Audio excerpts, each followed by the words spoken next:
Şuşa rayon Uşaq Gənclər və İdman Məktəbi, eləcə də Ocaq Sport Klubunun birgə təşkil etdiyi bədii gimnastika üzrə açıq birincilik start götürüb.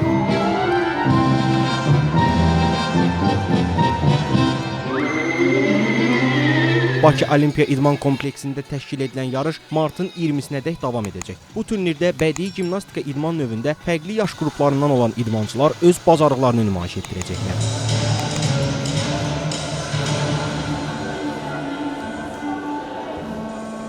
Azərbaycan Respublikası Gənclər və İdman Naziri Fərid Qayıbovun da izlədiyi yarışın ilk günündə iştirakçılar estetik və texniki bacarıqlarını göstərib, mükafatlar uğrunda mübarizə aparıblar. Ocaq Sport Klubunun direktoru Vəfa Bəkərova yarışın təşkili və gələcəkdəki turnirlərlə bağlı fikirlərini bölüşüb.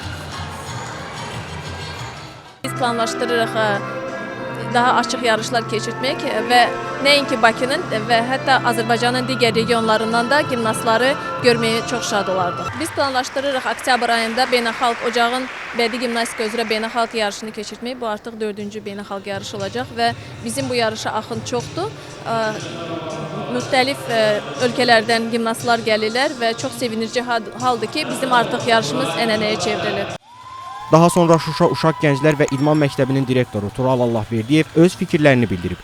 Açıq birinciliyin məqsədi ölkə üzərində olan bədii gimnastlarımızın, ümumiyyətlə istedadlı idmançılarımızın ortaya çıxmasıdır. Onların xüsusi istedadları, bacarıqları, qabiliyyətlərini təkmilləşdirməsi, paraleldə istedadlı şəxslərin özlərinin biruzə verilməsi və paraleldə yığma komandanın idmançı tərkibinin formalaşmasına dəstək olmasıdır.